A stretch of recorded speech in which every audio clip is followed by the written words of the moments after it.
আসসালামু আলাইকুম। কেমন আছো ছোট ভাইয়া আপুরা? তোমাদের সবাইকে স্বাগত জানাচ্ছি উদ্ভাস আয়োজিত অষ্টম শ্রেণীর বিজ্ঞান ক্লাসে। তোমরা সবাই জানো তোমাদের পাঠ্য যে বিজ্ঞান বইটি আছে সেখানে পদার্থবিজ্ঞান, রসায়ন এবং জীববিজ্ঞানের কিছু অধ্যায় অন্তর্ভুক্ত করা হয়েছে। তো আমি আজকে তোমাদের সাথে আছি তোমাদের জীববিজ্ঞান বিষয়ক প্রথম অধ্যায় প্রাণীজগতের শ্রেণীবিন্যাস সম্পর্কে একটু ধারণা দেওয়ার জন্য। তোমরা সবাই জানো আমাদের এই বিশাল প্রাণী জগতে অসংখ্য প্রাণী রয়েছে। এই প্রাণীগুলোকে আমরা 9টি পর্বের মধ্যে ভাগ করে থাকি। তোমাদের সবার মনের মধ্যে একটা ভয় কাজ করে যে এতগুলো পর্বের বৈশিষ্ট্য সম্পর্কে আমরা কিভাবে খুবই অল্প পরিশ্রমে জানতে পারি। তো আজকে আমরা দেখব যে কিভাবে আমরা একই সাথে 9টি পর্ব সম্পর্কে একটু জ্ঞান লাভ করতে পারি। তাহলে চলো আমরা ওদের বৈশিষ্ট্য সম্পর্কে জানার আগে কোন পর্বের মধ্যে কোন কোন প্রাণীগুলো পড়ছে, কোন প্রাণীগুলোকে আমরা চিনি এবং কোনগুলো আমাদের এখনো অজানা রয়ে গিয়েছে সেটা সম্পর্কে একটু জেনে নেই। তাহলে আমরা জানি আমাদের প্রাণী জগতের প্রথম পর্বটি হচ্ছে পরিফেরা। একটা কথা সবসময় মনে রাখবে, তোমরা যদি সিরিয়ালি এই 9টি পর্বের নাম মনে রাখতে পারো তোমাদের জন্য বৈশিষ্ট্যগুলো সম্পর্কে জানা আরও বেশি সহজ হবে। তাহলে দেখো এই পরিফেরার অন্তর্গত হচ্ছে স্পঞ্জ। স্পঞ্জ দেখতে অনেক সুন্দর না?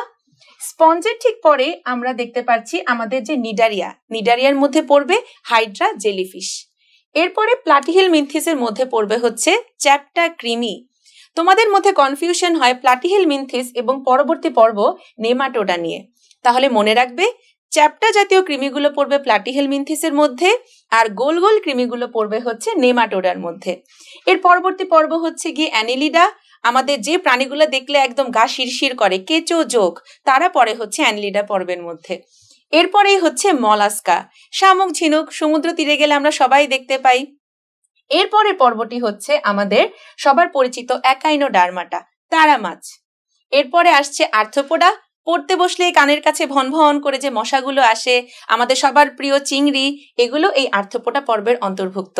সর্বশেষ সৃষ্টির শ্রেষ্ঠ জীব আমরা পড়ছি কর্ডাটা পর্বের মধ্যে। নামগুলো তো আমরা জেনে নিলাম, এবার বৈশিষ্ট্যগুলো কিভাবে জানা যায়? তাহলে বৈশিষ্ট্যের কাছে যাওয়ার আগে তোমাদেরকে কিছু সাধারণ কথা বলে নেই। আমরা জানি একটা ছোট ভ্রূণই আস্তে আস্তে বৃদ্ধি পেয়ে একটা পূর্ণাঙ্গ মানুষে পরিণত হয়। তোমরা কি জানো এই ভ্রূণের কয়টা স্তর আছে? না জানলে সমস্যা নেই, আমি বলে দিচ্ছি। ভ্রূণের সর্বমোট 3টা স্তর আছে, একটোডার্ম, মেসোডার্ম এবং এন্ডোডার্ম। কিন্তু সব প্রাণীরই কি 3টা স্তরই থাকে? সবার থাকে না।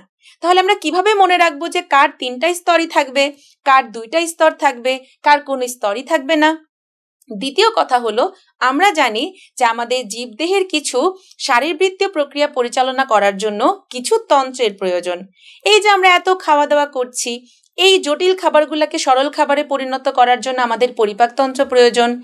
এই খাবার পরিপাকের পরে বর্জ্য পদার্থ নিষ্কাশন করে দেওয়ার জন্য আমাদের রেচনতন্ত্র প্রয়োজন। শ্বাস প্রশ্বাস পরিচালনা করার জন্য আমাদের শ্বসনতন্ত্র প্রয়োজন। তাহলে দেখো ভাইয়া আপুরা, আমি টোটাল 4টা বিষয় সম্পর্কে তোমাদেরকে বললাম: ভ্রূণ স্তর, পরিপাকতন্ত্র, শ্বসনতন্ত্র এবং রেচনতন্ত্র। এই 4টা আলোচ্য বিষয় আমরা যদি মনে রাখতে পারি তাহলে কিন্তু আমাদের সবগুলা পর্বের বৈশিষ্ট্য পড়া হয়ে গেল।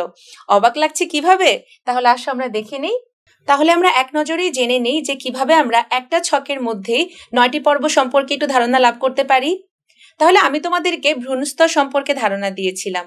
যেহেতু পরিফেরা সর্বনিম্ন স্তরের পর্ব, তাহলে ওর কি কোনো ভ্রূণস্তর থাকবে? কোনো ভ্রূণস্তরই থাকবে না। তাহলে আমরা কাটা দিয়ে দিলাম।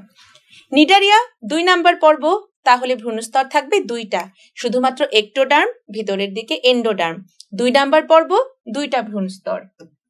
আমরা জানি একটো, মেসো এবং এন্ডোডার্ম, তার মানে 3টা ভ্রূণস্তরের বাইরে কিন্তু এর চেয়ে বেশি স্তর হওয়া পসিবল না। তার মানে এরপরে আমরা যতগুলো পর্ব পাবো সবারই ভ্রূণস্তর থাকবে 3টা করে। এরপরে যতগুলো পর্ব পাবো সবারই ভ্রূণস্তর থাকবে হচ্ছে 3টা করে। তাহলে আমাদের কিন্তু 9টা পর্বেরই একটা করে বৈশিষ্ট্য পড়া শেষ হয়ে গেল। তাহলে আমরা এবার চলে যাচ্ছি আমাদের দ্বিতীয় স্তরের কাছে বা দ্বিতীয় বৈশিষ্ট্যের কাছে, পরিপাকতন্ত্র। পরিফেরা একদম সর্বনিম্ন স্তরের পর্ব, তার মানে ও একেবারেই গরিব, ওর কিছুই নেই, একেবারেই অনুন্নত। কারণ আমরা যত নিচ থেকে উপরে উঠছি আমাদের পর্বগুলো আস্তে আস্তে উন্নত হচ্ছে। তাহলে পরিফেরার পরিপাকতন্ত্র বলতে থাকবে শুধুমাত্র অন্ধের যষ্টির মতো কিছু ছিদ্র, যে ছিদ্রগুলোকে আমরা বলে থাকি অস্টিয়া। এই ছিদ্রগুলোকে আমরা কি বলতে পারি? অস্টিয়া। এই অস্টিয়াই ওদের পরিপাক তন্ত্র হিসেবে কাজ করবে, তবে ওদের শ্বসন এবং রেচন তন্ত্র বলতে কিছুই থাকবে না।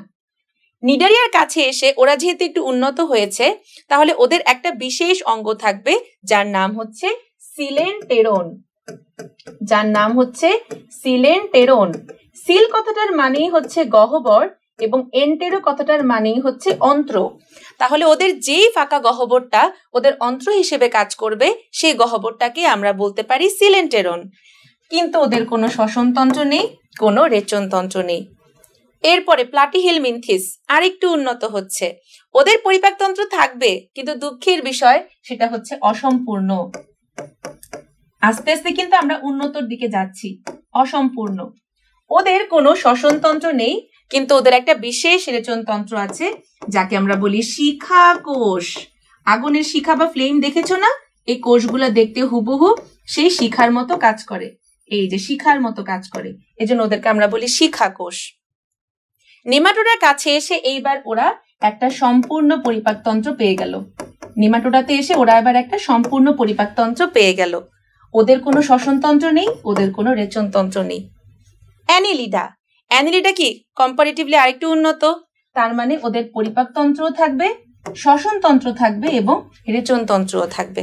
তাহলে দেখেছো আস্তে আস্তে আমরা কিন্তু একদম সম্পূর্ণ বৈশিষ্ট্যের দিকে আগাচ্ছি। এরপরে দেখো আমাদের এই যে একাইনোডার্মাটা, ওদের একটা বৈশিষ্ট্য হলো ওদের এই সবগুলো কাজ করে দেওয়ার জন্য একটা মাত্র তন্ত্র থাকে, যেটাকে আমরা বলতে পারি পানি সংবহন তন্ত্র। এই পানি সংবহন তন্ত্রটা কিছু নালিকা পদের সাহায্যে গঠিত, যারা কিনা একই সাথে ওদের পরিপাক এবং রেচনের কাজ করে দিতে পারবে।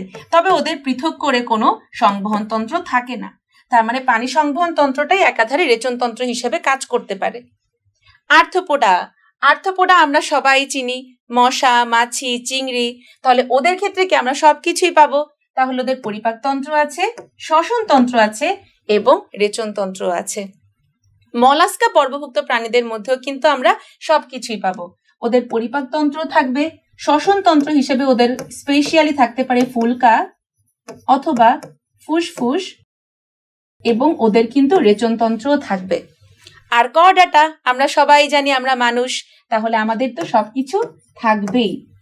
তোমাদেরকে একটা কথা মনে রাখতে হবে, আমরা আগে যে দেখেছি আমাদের অ্যানিলিডা পর্ব, এই অ্যানিলিডা পর্বের মধ্যে কিন্তু রেচনতন্ত্রের একটা বিশেষ নাম আছে, প্লাটিহেলমিনথিসের মতো। সেই রেচনতন্ত্রটার নাম হচ্ছে নেফ্রিডিয়া। সেই বিশেষ রেচনতন্ত্রটার নাম হচ্ছে নেফ্রিডিয়া। এছাড়াও এই সকল পর্বের কিছু বিশেষ বৈশিষ্ট্য আমরা পাই, যেমন আমাদের এই যে প্লাটিহেলমিনথিস, ওদের কিছু চোষক বা আংটা থাকে। আমাদের এই যে অ্যানিলিডা, এই অ্যানিলিডা পর্বভুক্ত প্রাণীদের দেহেও কিছু আমরা কাটার মতো অংশ দেখতে পাই। পরবর্তীতে আমাদের এই যে আর্থ্রোপোডা, ওদের দেহে আমরা পুঞ্জাক্ষী পাচ্ছি। আমাদের এই যে কর্ডাটা, ওদের দেহে আমরা হচ্ছে গিয়ে ফুলকারন্ধ্র পাচ্ছি, আমাদের হচ্ছে গিয়ে স্নায়ুরন্ধ্র পাচ্ছি। এই বৈশিষ্ট্য দুইটা বা একটা বাড়তে আমরা একটু চাইলেই মনে রাখতে পারি। তাহলে দেখো ভাইয়া আপুরা, আমরা কিভাবে খুবই সহজে একটা ছকের মধ্যে 9টা পর্ব পড়ে ফেললাম। বেশি কঠিন লেগেছে? বেশি কঠিন না। একবার এভাবে একসাথে দেখলেই দেখবে পুরো প্রাণী জগতের পর্বগুলো সম্পর্কে আমরা সহজে ধারণা লাভ করতে পারবো। সো আজ এই পর্যন্তই। সবাই ভালো থাকো, সুস্থ থাকো। আল্লাহ হাফেজ।